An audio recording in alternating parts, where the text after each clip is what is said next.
Friends, ಇವತ್ತಿನ ವಿಡಿಯೋದಲ್ಲಿ ನಾನು ನಿಮಗೆ ತಿಳಿಸ್ತಿರುವ ಮಾಹಿತಿ ಯಾವುದಪ್ಪ ಅಂತಂದರೆ ವಿದ್ಯಾರ್ಥಿಗಳು ಫ್ರೀಶಿಪ್ ಕಾರ್ಡ್ಗೆ ಯಾವ ರೀತಿ ಆನ್ಲೈನ್ನಲ್ಲಿ ಅರ್ಜಿ ಸಲ್ಲಿಸೋದು ಅನ್ನೋದ್ರ ಬಗ್ಗೆ ಮಾಹಿತಿಯನ್ನು ತಿಳಿಸ್ಕೊಡ್ತೀನಿ.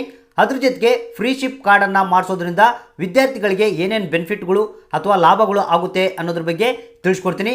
ಮತ್ತು ಫ್ರೀಶಿಪ್ ಕಾರ್ಡನ್ನು ಯಾವ ವಿದ್ಯಾರ್ಥಿಗಳು ಮಾಡಿಸ್ಬೋದು ಅನ್ನೋದ್ರ ಬಗ್ಗೆ ಕೂಡ ಸಂಪೂರ್ಣವಾದಂಥ ಡೀಟೇಲ್ಸ್ನ ನಾನು ನಿಮಗೆ ತಿಳಿಸ್ಕೊಡ್ತೀನಿ. ಇನ್ನು ಇದ್ರ ಜೊತೆಗೆ ಫ್ರೀಶಿಪ್ ಕಾರ್ಡನ್ನು ನೀವು ಅಪ್ಲೈ ಮಾಡಿದ್ಮೇಲೆ ಅದು ಅಪ್ರೂವಲ್ ಆದಮೇಲೆ ಫ್ರೀಶಿಪ್ ಕಾರ್ಡನ್ನು ಯಾವ ರೀತಿ ಡೌನ್ಲೋಡ್ ಮಾಡೋದು, ಅದರ ಒಂದು ಪ್ರಿಂಟೌಟ್ ಪಡೆಯೋದು ಹೇಗೆ ಅನ್ನೋದ್ರ ಬಗ್ಗೆ ಕೂಡ ಡೀಟೇಲ್ ಆದಂಥ ಮಾಹಿತಿಯನ್ನು ಇವತ್ತಿನ ವಿಡಿಯೋದಲ್ಲಿ ನೋಡೋಣ. ಫ್ರೆಂಡ್ಸ್, ನಿಮಗೆ ಸಿಂಪಲ್ ಆಗಿ ಹೇಳೋದಾಯ್ತಪ್ಪ ಅಂತಂದರೆ ವಿದ್ಯಾರ್ಥಿಗಳಿಗೆ ಫ್ರೀಶಿಪ್ ಕಾರ್ಡನ್ನು ಮಾಡಿಸೋದ್ರಿಂದ ನೀವು ಯಾವುದೇ ಒಂದು ಕಾಲೇಜಿನಲ್ಲಿ ಯಾವುದೇ ಒಂದು ತರಗತಿಗೆ ಅಡ್ಮಿಷನನ್ನು ಮಾಡಿಸ್ತಿರ್ತೀರ ಅಂಥ ಒಂದು ಸಂದರ್ಭದಲ್ಲಿ ಫ್ರೀಶಿಪ್ ಕಾರ್ಡ್ ಇತ್ತಪ್ಪ ಅಂತಂದರೆ ನಿಮಗೆ ಯಾವುದೇ ಒಂದು ಫೀಸನ್ನು ಪೇ ಮಾಡುವಂಥ ಅವಶ್ಯಕತೆ ಇಲ್ಲ, ಅಂದರೆ ಫೀಸನ್ನು ಕಟ್ಟುವಂಥ ಅವಶ್ಯಕತೆ ಇಲ್ಲ. ಈ ಒಂದು ಫ್ರೀಶಿಪ್ ಕಾರ್ಡನ್ನು ತೋರಿಸಿದರೆ ಸಾಕು, ನಿಮಗೆ ಅಡ್ಮಿಷನನ್ನು ಫ್ರೀಯಾಗಿ ಮಾಡಿಸಲಾಗುತ್ತೆ, ಅಂದರೆ ಅಡ್ಮಿಷನ್ ಫ್ರೀ ಇರುತ್ತೆ. ಸೊ ಹಾಗಾದರೆ ಬನ್ನಿ ಫ್ರೆಂಡ್ಸ್, ಫ್ರೀಶಿಪ್ ಕಾರ್ಡ್ಗೆ ಯಾವ ರೀತಿ ಆನ್ಲೈನ್ನಲ್ಲಿ ಅರ್ಜಿ ಸಲ್ಲಿಸೋದು ಮತ್ತು ಇದರ ಒಂದು ಪ್ರಿಂಟೌಟ್ನ ಯಾವ ರೀತಿ ಪಡೆಯೋದು ಅನ್ನೋದ್ರ ಬಗ್ಗೆ ಸಂಪೂರ್ಣವಾದಂಥ ಡೀಟೇಲ್ಸ್ನ ನಾನು ನಿಮಗೆ ತಿಳಿಸ್ಕೊಡ್ತಾ ಇದ್ದೀನಿ. ಅದಕ್ಕಿಂತ ಮುಂಚಿತವಾಗಿ ನೀವು ನಮ್ಮ ಚಾನಲ್ನ ಸಬ್ಸ್ಕ್ರೈಬ್ ಆಗಿಲ್ಲ ಅಂತಂದರೆ ಕೆಳಗಡೆ ರೆಡ್ ಬಟನಲ್ಲಿ ಸಬ್ಸ್ಕ್ರೈಬ್ ಅಂತಿರುತ್ತೆ, ಅದ್ರ ಮೇಲೆ ಕ್ಲಿಕ್ ಮಾಡಿ, ನಂತರ ಬೆಲ್ ಐಕನ್ ಮೇಲೆ ಕ್ಲಿಕ್ ಮಾಡಿ, ಅಲ್ಲಿ ಆಲ್ ನೋಟಿಫಿಕೇಶನ್ ಅಂತ ಸೆಲೆಕ್ಟ್ ಮಾಡ್ಕೊಳ್ಳಿ. ಬನ್ನಿ ಫ್ರೆಂಡ್ಸ್, ವಿಡಿಯೋನ ಶುರು ಮಾಡೋಣ. ಫ್ರೆಂಡ್ಸ್, ಈ ಒಂದು ಅಫಿಷಿಯಲ್ ವೆಬ್ಸೈಟ್ ಲಿಂಕನ್ನು ಕೆಳಗಡೆ ಡಿಸ್ಕ್ರಿಪ್ಷನ್ ಬಾಕ್ಸ್ನಲ್ಲಿ ಹಾಕಿರ್ತೀನಿ. ನೀವು ಡೈರೆಕ್ಟಾಗಿ ಅಲ್ಲಿಂದ ಓಪನ್ ಮಾಡ್ಕೊಂಡು ಫ್ರೀಶಿಪ್ ಕಾರ್ಡ್ಗೆ ಅಪ್ಲೈ ಮಾಡ್ಬೋದು. ಫ್ರೆಂಡ್ಸ್, ಮೊದಲಿಗೆ ನಿಮಗೆ ಈ ಒಂದು ಲಿಂಕನ್ನು ಓಪನ್ ಮಾಡಿದ್ಮೇಲೆ ಇಲ್ಲಿ ನೋಡ್ತಿರ್ಬೋದು, ನೀವು SSP ಸ್ಕಾಲರ್ಶಿಪ್ಗೆ ಅರ್ಜಿ ಸಲ್ಲಿಸುವಂಥ ಸಂದರ್ಭದಲ್ಲಿ ನಿಮಗೆ ಯೂಸರ್ ID ಪಾಸ್ವರ್ಡನ್ನು ಕೊಡಲಾಗಿರುತ್ತೆ. ಆ ಒಂದು ಯೂಸರ್ ID ಪಾಸ್ವರ್ಡ್ನ ಹಾಕಿ ನೀವು ಇಲ್ಲಿ ಸ್ಟೂಡೆಂಟ್ ಲಾಗಿನನ್ನು ಮಾಡಿಕೊಳ್ಬೇಕು. ಅವಾಗ ಮಾತ್ರ ಈ ಒಂದು ಪೇಜ್ ಓಪನ್ ಆಗುತ್ತೆ. ಒಂದು ವೇಳೆ ನೀವು ಪಾಸ್ವರ್ಡನ್ನು ಮರ್ತಿದ್ರೆ ಇಲ್ಲಿ ನೋಡ್ತಿರ್ಬೋದು ಫರ್ಗೆಟ್ ಪಾಸ್ವರ್ಡ್ ಅಂತ ಇದೆ ಕೆಳಗಡೆ, ಅಲ್ಲಿಂದ ನೀವು ಫರ್ಗೆಟ್ ಪಾಸ್ವರ್ಡನ್ನು ಮಾಡಿ ಮತ್ತೆ ಪಾಸ್ವರ್ಡನ್ನು ರೀಸೆಟ್ ಮಾಡ್ಬೋದು. ಒಂದು ವೇಳೆ ನಿಮಗೆ ಸ್ಟೂಡೆಂಟ್ ಐಡಿನೇ ಗೊತ್ತಿಲ್ಲಪ್ಪ ಅಂತಂದರೆ ಈ ಒಂದು ಕೆಳಗಡೆ ನೋಡ್ತಿರ್ಬೋದು ಸ್ಟೂಡೆಂಟ್ ID ಅಂತಿದೆ, ಜಸ್ಟ್ ಅದ್ರ ಮೇಲೆ ಕ್ಲಿಕ್ ಮಾಡೋದ್ರ ಮುಖಾಂತರ ನಿಮ್ಮ ಸ್ಟೂಡೆಂಟ್ ಐಡಿಯನ್ನು ನೀವು ತಿಳ್ಕೊಳ್ಬೋದು. ಹಾಗಾದರೆ ಈಗ ಮೊದಲಿಗೆ ನಮ್ಮ ಒಂದು ಸ್ಟೂಡೆಂಟ್ ID ಮತ್ತು ಪಾಸ್ವರ್ಡ್ನ ಹಾಕಿ ಈಗ ಲಾಗಿನನ್ನು ಮಾಡ್ಕೊಳ್ಳೋಣ. ಫ್ರೆಂಡ್ಸ್, ಇಲ್ಲಿ ಸ್ಟೂಡೆಂಟ್ ಲಾಗಿನ್ ಮಾಡಿದ ಮೇಲೆ ನಿಮಗೆ ಈ ರೀತಿಯಾಗಿ ಓಪನ್ ಆಗುತ್ತೆ. ಇಲ್ಲಿ ಮೇಲ್ಗಡೆ ನೋಡ್ತಿರ್ಬೋದು ನಿಮ್ಮ ಸ್ಟೂಡೆಂಟ್ ID ಕಂಡು ಬರುತ್ತೆ. ಮತ್ತು ಇಲ್ಲಿ ಕೆಳಗಡೆ apply for post matric scholarship ಮತ್ತು ಯಾಡ್ ಪೇರೆಂಟ್ಸ್ ಡೀಟೇಲ್ಸು ಮತ್ತು ಮೂರನೇ ಆಪ್ಷನ್ ನೋಡ್ತಿರ್ಬೋದು ಅಪ್ಲೈ ಫ್ರೀಶಿಪ್ ಕಾರ್ಡ್ ಮತ್ತು ನಾಲ್ಕನೇ ಆಪ್ಷನ್ನು ಡೌನ್ಲೋಡ್ ಫ್ರೀಶಿಪ್ ಕಾರ್ಡ್ ಅಂತ ಕಂಡು ಬರುತ್ತೆ. ಮೊದಲಿಗೆ ನೀವೇನು ಮಾಡಬೇಕು, ಅಪ್ಲೈ ಫ್ರೀಶಿಪ್ ಕಾರ್ಡ್ ಅಂತ ಒಂದು ಆಪ್ಷನ್ ಕಂಡು ಬರುತ್ತೆ. ಇಲ್ಲಿ ನೋಡ್ತಿರ್ಬೋದು ಇದ್ರ ಮೇಲೆ ನೀವು ಕ್ಲಿಕ್ ಮಾಡಬೇಕು. ಅಂದರೆ ಇಲ್ಲಿ ಅಪ್ಲೈ ಫ್ರೀಶಿಪ್ ಕಾರ್ಡ್ ಅಂತಂದರೆ ನಾನು ನಿಮಗೆ ತಿಳಿಸ್ಕೊಡ್ತೀನಿ ಯಾವ ವಿದ್ಯಾರ್ಥಿಗಳು ಈ ಒಂದು ಫ್ರೀಶಿಪ್ ಕಾರ್ಡ್ಗೆ ಅಪ್ಲೈ ಮಾಡ್ಬೋದು. ಅಂದರೆ SC ST ಕ್ಯಾಟಗರಿಯ ವಿದ್ಯಾರ್ಥಿಗಳಿಗೆ ಮಾತ್ರ ಈ ಒಂದು ಫ್ರೀಶಿಪ್ ಕಾರ್ಡನ್ನು ಮಾಡಿಸ್ಬೋದು. ಅಂದರೆ ಆ ವಿದ್ಯಾರ್ಥಿಗಳಿಗೆ ಮಾತ್ರ ಈ ಸದ್ಯದಲ್ಲಿ ಆಪ್ಷನನ್ನು ಕೊಡಲಾಗಿದೆ. ಮುಂದಿನ ದಿನಗಳಲ್ಲಿ ಈ ಒಂದು ಫ್ರೀಶಿಪ್ ಕಾರ್ಡ್ ಎಲ್ಲ ಕ್ಯಾಟಗರಿಯ ವಿದ್ಯಾರ್ಥಿಗಳಿಗೆ ಬರುವ ಸಾಧ್ಯತೆ ಇದೆ. ಹಾಗಾದರೆ ಈ ಒಂದು SC ST ಕ್ಯಾಟಗರಿಯ ವಿದ್ಯಾರ್ಥಿಗಳಿಗೆ ಮಾತ್ರ ಈ ಒಂದು ಅಪ್ಲೈ ಫ್ರೀಶಿಪ್ ಕಾರ್ಡ್ ಆಪ್ಷನ್ ಇರುತ್ತೆ, ಬೇರೆ ವಿದ್ಯಾರ್ಥಿಗಳ ಕ್ಯಾಟಗರಿಯವರಿಗೆ ಅವ್ರಿಗೆ ಇರೋದಿಲ್ಲ. ಹಾಗಾದರೆ ನೀವೇನಾದರೂ SC ST ವಿದ್ಯಾರ್ಥಿಗಳಾಗಿದ್ದರೆ ನಿಮ್ಮ ಒಂದು ಸ್ಟೂಡೆಂಟ್ ಲಾಗಿನನ್ನು ಹಾಕಿ ಓಪನ್ ಮಾಡಿಕೊಂಡು ಈ ಒಂದು ಆಪ್ಷನ್ನ ಚೆಕ್ ಮಾಡ್ಕೊಬೋದು. ಇಲ್ಲಿ ಈಗ ನಾವು ಫ್ರೀಶಿಪ್ ಕಾರ್ಡ್ಗೆ ಅಪ್ಲೈ ಮಾಡಬೇಕಂದ್ರೆ ಇಲ್ಲಿ ನೋಡ್ತಿರ್ಬೋದು ಅಪ್ಲೈ ಫ್ರೀಶಿಪ್ ಕಾರ್ಡ್ ಅಂತ ಇದೆಯಲ್ಲ, ಜಸ್ಟ್ ಇದ್ರ ಮೇಲೆ ನಾವು ಕ್ಲಿಕ್ ಮಾಡಬೇಕು. ಫ್ರೆಂಡ್ಸ್, ಇಲ್ಲಿ ಕ್ಲಿಕ್ ಮಾಡಿದ ಮೇಲೆ ಇಲ್ಲಿ ನೋಡ್ತಿರ್ಬೋದು ನಿಮ್ಮ ಒಂದು ಸ್ಟೂಡೆಂಟ್ ID ಕಂಡು ಬರುತ್ತೆ. ಅದ್ರ ಕೆಳಗಡೆ ನೋಡ್ತಿರ್ಬೋದು ವ್ಯೂ ಅಂತ ಒಂದು ಆಪ್ಷನ್ ಕಾಣುತ್ತೆ, ಜಸ್ಟ್ ಈ ಒಂದು ಆಪ್ಷನ್ ಮೇಲೆ ನೀವು ಕ್ಲಿಕ್ ಮಾಡಬೇಕು. ಫ್ರೆಂಡ್ಸ್, ಇಲ್ಲಿ ಕ್ಲಿಕ್ ಮಾಡಿದ ಮೇಲೆ ನಿಮಗೆ ಸಂಪೂರ್ಣವಾದಂಥ ಡೀಟೇಲ್ಸ್ನ ನೀವು ನೋಡ್ಬೋದು. ನಿಮ್ಮ SSLC ರಿಜಿಸ್ಟ್ರೇಷನ್ ನಂಬರ್ ಮತ್ತು ಆ ಒಂದು SSLC ಯಾವಾಗ ಮುಗಿದಿದೆ ಆ ಒಂದು ಇಯರ್ನ ನೋಡ್ಬೋದು. ಮತ್ತು ಇಲ್ಲಿ ಕೆಳಗಡೆ ನಿಮ್ಮ ಹೆಸರು ಮತ್ತು ನಿಮ್ಮ ತಂದೆ ಹೆಸರು, ತಾಯಿ ಹೆಸರು ಮತ್ತು ನಿಮ್ಮ ಒಂದು SSLC ಎಕ್ಸಾಮನ್ನು ಅಂದರೆ ಯಾವಾಗ ಪಾಸ್ ಮಾಡಿದ್ರೆ ಅನ್ನೋದು ಕೂಡ ಇಯರ್ ಕಂಡು ಬರುತ್ತೆ. ಅದ್ರ ಕೆಳಗಡೆ ಬಂದರೆ ನಿಮಗೆ ಇಲ್ಲಿ ನೋಡ್ತಿರ್ಬೋದು ನಿಮ್ಮ ಒಂದು ಡಿಸ್ಟಿಕ್ಕನ್ನು ಸೆಲೆಕ್ಟ್ ಮಾಡ್ಕೊಳ್ಳಿ ಅಂತ ಕೇಳುತ್ತೆ. ನೀವಿಲ್ಲಿ ಏನು ಮಾಡಬೇಕು, ನಿಮ್ಮ ಡಿಸ್ಟಿಕ್ ಯಾವುದು ಬರುತ್ತೆ ಅನ್ನೋದನ್ನು ಸೆಲೆಕ್ಟ್ ಮಾಡ್ಕೊಳ್ಬೇಕು.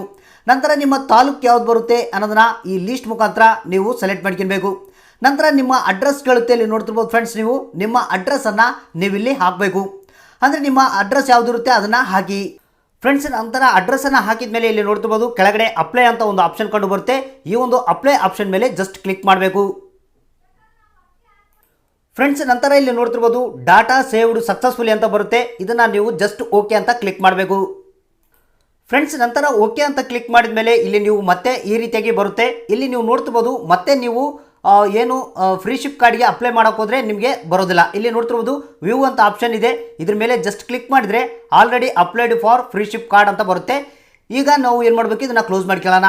ಈಗ ನಾವು ಏನು ಫ್ರೀ ಶಿಪ್ ಕಾರ್ಡ್ಗೆ ಅಪ್ಲೈ ಮಾಡಿರ್ತೀವಿ ಕೂಡಲೇ ನಿಮಗೆ ಈ ಒಂದು ಫ್ರೀ ಶಿಪ್ ಕಾರ್ಡನ್ನು ನೀವು ಡೌನ್ಲೋಡ್ ಮಾಡ್ಬೋದು, ಎಕ್ಸ್ಪೋರ್ಟ್ ಮಾಡ್ಬೋದು, ಮತ್ತು ಆ ಒಂದು ಫ್ರೀ ಶಿಪ್ ಕಾರ್ಡನ್ನು ಪಡಿಬೋದು. ಅದು ಯಾವ ರೀತಿ ಅನ್ನೋದನ್ನು ತಿಳಿಸ್ಕೊಡ್ತೀನಿ. ಅಂದರೆ ನೀವು ಫ್ರೀ ಶಿಪ್ ಕಾರ್ಡ್ಗೆ ಅಪ್ಲೈ ಮಾಡಿದ ಮೇಲೆ ಇಲ್ಲಿ ವಿತಿನ್ ನಿಮಗೆ ಸೆಕೆಂಡ್ನಲ್ಲೇ ನಿಮಗೆ ಫ್ರೀ ಶಿಪ್ ಕಾರ್ಡನ್ನು ಪಡಿಬೋದು. ಅಂದರೆ ಇಲ್ಲಿ ನೋಡ್ತಿರ್ಬೋದು ಡೌನ್ಲೋಡ್ ಫ್ರೀ ಶಿಪ್ ಕಾರ್ಡ್ ಅಂತ ಇದೆಯಲ್ಲ, ಜಸ್ಟ್ ಈ ಒಂದು ಆಪ್ಷನ್ ಮೇಲೆ ಕ್ಲಿಕ್ ಮಾಡಿ. ಫ್ರೆಂಡ್ಸ್, ನಿಮಗೆ ಡೌನ್ಲೋಡ್ ಫ್ರೀ ಶಿಪ್ ಕಾರ್ಡ್ ಅಂತ ನೀವು ಕ್ಲಿಕ್ ಮಾಡಿದ್ರೆ ಇಲ್ಲಿ ನೋಡ್ತಿರ್ಬೋದು ಸಮಾಜ ಕಲ್ಯಾಣ ಇಲಾಖೆ ಕಡೆಯಿಂದ ಇಮಿಡಿಯೇಟ್ ಆಗಿ ನಿಮಗೆ ಅಪ್ರೂವಲ್ ಬಂದಿರುತ್ತೆ ಮತ್ತು ನಿಮ್ಮ ಫ್ರೀ ಶಿಪ್ ಕಾರ್ಡನ್ನು ನೀವು ಇಲ್ಲಿ ನೋಡ್ಬೋದು. ಹೌದು ಫ್ರೆಂಡ್ಸ್, ನಿಮಗೆ ಏನು ಸಮಾಜ ಕಲ್ಯಾಣ ಇಲಾಖೆ ಕಡೆಯಿಂದ ನೀವು ಅಪ್ಲೈ ಮಾಡಿದ ಕೂಡಲೇ ವಿತಿನ್ 5 ಮಿನಿಟ್ಸ್ನಲ್ಲಿ ಎಲ್ಲ ನಿಮಗೆ ಅಪ್ರೂವಲ್ ಬಂದಿರುತ್ತೆ. ಆ ಒಂದು ಫ್ರೀ ಶಿಪ್ ಕಾರ್ಡನ್ನು ನೀವು ನೋಡ್ಬೋದು. ಇಲ್ಲಿ ನೋಡ್ತಿರ್ಬೋದು ಫ್ರೆಂಡ್ಸ್, ನಿಮಗೆ ಫ್ರೀ ಶಿಪ್ ಕಾರ್ಡ್ ಅಂತ ಕಂಡು ಬರುತ್ತೆ ಮತ್ತು ಫ್ರೀ ಶಿಪ್ ಕಾರ್ಡ್ ನಂಬರ್ ಕೂಡ ಕಂಡು ಬರುತ್ತೆ. ಈ ಒಂದು ಫ್ರೀ ಶಿಪ್ ಕಾರ್ಡನ್ನು ನೀವೇನು ಮಾಡಬೇಕು, ಒಂದು ಪ್ರಿಂಟೌಟ್ನ ನೀವು ತೆಗೆದುಕೊಂಡು ಇಟ್ಕೊಳ್ಬೇಕಾಗುತ್ತೆ. ಯಾಕಂದರೆ ಯಾವುದೇ ಒಂದು ಕಾಲೇಜಿನಲ್ಲಿ ಅಥವಾ ಯಾವುದೇ ಒಂದು ತರಗತಿಗೆ ನೀವು ಅಡ್ಮಿಷನನ್ನು ಮಾಡಿಸ್ಬೇಕಂತ ಇದ್ದರೆ ಅಂಥ ಒಂದು ಸಂದರ್ಭದಲ್ಲಿ ಈ ಒಂದು ಫ್ರೀ ಶಿಪ್ ಕಾರ್ಡ್ ನಂಬರ್ನ ಹೇಳಿದರೆ ಸಾಕು ಅಥವಾ ಫ್ರೀ ಶಿಪ್ ಕಾರ್ಡನ್ನು ತೋರಿಸಿದರೆ ಸಾಕು, ನಿಮಗೆ ಯಾವುದೇ ಒಂದು ಫೀಸನ್ನು ಪೇ ಮಾಡುವಂಥ ಅವಶ್ಯಕತೆ ಇಲ್ಲ. ಅಂದರೆ ಇಲ್ಲಿ ನಿಮಗೆ ನಿಮ್ಮ ಒಂದು ಅಡ್ಮಿಷನ್ ಏನಿರುತ್ತೆ ಅದನ್ನು ನೀವು ಆರಾಮಾಗಿ ದುಡ್ಡು ಇಲ್ಲದೇ ಒಂದು ಫ್ರೀಯಾಗಿ ಅಡ್ಮಿಷನನ್ನು ಮಾಡಿಸ್ಬೋದು. ಅಂದರೆ ಇಲ್ಲಿ ಫ್ರೀ ಶಿಪ್ ಕಾರ್ಡನ್ನು ನೋಡ್ಬೋದು, ಹೆಸರು ನೋಡ್ಬೋದು, ವಿದ್ಯಾರ್ಥಿಯ ಹೆಸರನ್ನ ಮತ್ತು ಸ್ಟೂಡೆಂಟ್ ID-ಯನ್ನು ನೋಡ್ಬೋದು, ಮತ್ತು ಅವರ ಜಾತಿ ಯಾವುದು, mobile number, Aadhaar card number ಯಾವುದು, ಮತ್ತು ಅವರ ಇನ್ಕಮ್ ಎಷ್ಟಿದೆ, ಮತ್ತು ಅವರ ಅಡ್ರೆಸ್ ಏನು, ಸಂಪೂರ್ಣವಾದಂಥ ಡೀಟೇಲ್ಸು ಈ ಒಂದು ಫ್ರೀ ಶಿಪ್ ಕಾರ್ಡ್ನಲ್ಲಿ ಇರುತ್ತೆ. ನಂತರ ಇಲ್ಲಿ ಕೆಳಗಡೆ ಬಂದರೆ ಟರ್ಮ್ಸ್ ಆ್ಯಂಡ್ ಕಂಡೀಷನ್ ಅಂತ ಇರುತ್ತೆ. ಅಂದರೆ ಫ್ರೀ ಶಿಪ್ ಕಾರ್ಡ್ ಅಂದರೆ ಏನು, ಇದನ್ನು ಯಾವ ರೀತಿ ಯೂಸ್ ಮಾಡಿಕೊಳ್ಬೇಕು ಅನ್ನೋದ್ರ ಬಗ್ಗೆ ಸಂಪೂರ್ಣವಾದಂಥ ಡೀಟೇಲ್ಸ್ನ ಇಲ್ಲಿ ಟರ್ಮ್ಸ್ ಆ್ಯಂಡ್ ಕಂಡೀಷನಲ್ಲಿ ಕೊಡಲಾಗಿದೆ. ಅಂದರೆ ಫ್ರೀ ಶಿಪ್ ಕಾರ್ಡ್ ಅಂತಂದರೆ ಸಿಂಪಲ್ ಆಗಿ ತಿಳ್ಕೊಳ್ಳಿ, ನೀವು ಅಡ್ಮಿಷನ್ ಸಂದರ್ಭದಲ್ಲಿ ಈ ಒಂದು ಫ್ರೀ ಶಿಪ್ ಕಾರ್ಡ್ ಇತ್ತಪ್ಪ ಅಂತಂದರೆ ಅಡ್ಮಿಷನನ್ನು ನೀವು ಫ್ರೀಯಾಗಿ ಮಾಡಿಸ್ಬೋದು. ನಂತರ ಇಲ್ಲಿ ಕೆಳಗಡೆ ಬಂದರೆ ನಿಮಗೆ ಸ್ಕ್ಯಾನ್ ಅಥವಾ ಏನು QR ಕೋಡ್ ಅಂತಾರೆ, ಆ ಒಂದು QR ಕೋಡ್ನ ನೋಡ್ಬೋದು. ಅಂದರೆ ನಿಮಗೆ ಜಸ್ಟು ಈ ಒಂದು QR ಕೋಡನ್ನು ಸ್ಕ್ಯಾನ್ ಮಾಡೋದ್ರ ಮುಖಾಂತರ ನಿಮ್ಮ ಫ್ರೀ ಶಿಪ್ ಕಾರ್ಡ್ಗೆ ಸಂಬಂಧಪಟ್ಟಂಥ ಸಂಪೂರ್ಣವಾದಂಥ ಡೀಟೇಲ್ಸ್ನ ಯಾರು ಬೇಕಾದರೂ ತಿಳ್ಕೊಳ್ಬೋದು. ಮತ್ತು ಈ ಒಂದು ಸ್ಕ್ಯಾನ್ ಮಾಡೋದ್ರ ಮುಖಾಂತರ ನಿಮಗೆ ಏನು ಫೀಸನ್ನು ಕಟ್ಟಬೇಕಂತ ಇರ್ತೀರ ಅಂಥ ಸಂದರ್ಭದಲ್ಲಿ ಕೂಡ ಫೀಯನ್ನು ಕೂಡ ಪೇ ಮಾಡ್ಬೋದು. ನಂತರ ಇಲ್ಲಿ ನೋಡ್ತಿರ್ಬೋದು ನಿಮಗೆ ಈ ಒಂದು ಫ್ರೀ ಶಿಪ್ ಕಾರ್ಡ್ ನಿಮಗೆ ಏನು ಈ ರೀತಿಯಾಗಿ ಅಪ್ರೂವಲ್ ಆದಮೇಲೆ ಈ ಒಂದು ಫ್ರೀ ಶಿಪ್ ಕಾರ್ಡನ್ನು ಯಾವ ರೀತಿ ಡೌನ್ಲೋಡ್ ಮಾಡೋದು ಮತ್ತು ಇದರ ಒಂದು ಪ್ರಿಂಟೌಟ್ನ ಯಾವ ರೀತಿ ಪಡೆಯೋದು ಅಂದರೆ ಇಲ್ಲಿ ಕೆಳಗಡೆ ನೋಡ್ತಿರ್ಬೋದು ಎಕ್ಸ್ಪೋರ್ಟ್ ಅಂತ ಒಂದು ಆಪ್ಷನ್ ಕಂಡು ಬರುತ್ತೆ. ಜಸ್ಟ್ ಇದ್ರ ಮೇಲೆ ನೀವು ಕ್ಲಿಕ್ ಮಾಡಬೇಕು. ಫ್ರೆಂಡ್ಸ್, ಎಕ್ಸ್ಪೋರ್ಟ್ ಅಂತ ಕ್ಲಿಕ್ ಮಾಡಿದರೆ ಇಲ್ಲಿ PDF ಫಾರ್ಮೆಟ್ನಲ್ಲಿ ಡೌನ್ಲೋಡ್ ಆಗಿರೋದು ನೋಡ್ತಿರ್ಬೋದು. ಇಲ್ಲಿ ನಿಮಗೆ ಕೆಳಗಡೆ ಲೆಫ್ಟ್ ಸೈಡ್ನಲ್ಲಿ ಫ್ರೀ ಶಿಪ್ ಕಾರ್ಡ್ ಡೌನ್ಲೋಡ್ ಆಗಿದೆ. ಫ್ರೆಂಡ್ಸ್, ಈ ರೀತಿಯಾಗಿ PDF ಫಾರ್ಮೆಟ್ನಲ್ಲಿ ನಿಮ್ಮ ಫ್ರೀ ಶಿಪ್ ಕಾರ್ಡ್ ಏನಿದೆ ಡೌನ್ಲೋಡ್ ಆಗುತ್ತೆ. ಅದನ್ನು ನೀವು ಎಲ್ಲಿಗೆ ಬೇಕಾದರೂ ಶೇರ್ ಮಾಡ್ಬೋದು ಅಥವಾ ಎಲ್ಲಿ ಬೇಕಾದರೂ ಸೇವ್ ಮಾಡಿಕೊಳ್ಬೋದು. ಈ ರೀತಿಯಾಗಿ ನೀವು ಆನ್ಲೈನ್ ಮುಖಾಂತರ ಏನು ವಿದ್ಯಾರ್ಥಿಗಳೇನಿರ್ತಾರೆ SC ST ವಿದ್ಯಾರ್ಥಿಗಳು ಫ್ರೀ ಶಿಪ್ ಕಾರ್ಡ್ಗೆ ಈಸಿಯಾಗಿ ಆರಾಮಾಗಿ ಅಪ್ಲೈ ಮಾಡ್ಬೋದು. ನಂತರ ಅಪ್ಲೈ ಮಾಡಿದ ಮೇಲೆ ಅದು ಇಮಿಡಿಯೇಟ್ಲಾಗಿ ಅಪ್ರೂವಲ್ ಬರುತ್ತೆ. ನಂತರ ಇದನ್ನು ಏನು ಮಾಡಬೇಕು, ನೀವು ಫ್ರೀ ಶಿಪ್ ಕಾರ್ಡನ್ನು ಡೌನ್ಲೋಡ್ ಮಾಡ್ಕೊಂಡು ಇದನ್ನು ನಿಮ್ಮ ಕಡೆಗೆ ಭದ್ರವಾಗಿ ಇಟ್ಕೊಳ್ಬೇಕು. ಯಾಕಂದರೆ ಯಾವುದೇ ಒಂದು ಅಡ್ಮಿಷನ್ ಸಂದರ್ಭದಲ್ಲಿ ಈ ಒಂದು ಫ್ರೀ ಶಿಪ್ ಕಾರ್ಡ್ ತೋರಿಸಿದರೆ ನಿಮಗೆ ಯಾವುದೇ ಒಂದು ಫೀಸನ್ನು ಪೇ ಮಾಡುವಂಥ ಅವಶ್ಯಕತೆ ಇರೋದಿಲ್ಲ. ಫ್ರೆಂಡ್ಸ್, ಈ ವಿಡಿಯೋ ಈ ಮಾಹಿತಿ ಇಷ್ಟ ಆಗಿದ್ದರೆ ನೀವು ಒಂದು ಲೈಕ್ ಮಾಡಿ, ತಪ್ಪದೆ ನಿಮ್ಮ ಸ್ನೇಹಿತರಿಗೆ ಎಲ್ಲ ವಿದ್ಯಾರ್ಥಿಗಳಿಗೆ ಈ ಒಂದು ವಿಡಿಯೋನ ಕೂಡಲೇ ಶೇರ್ ಮಾಡಿ.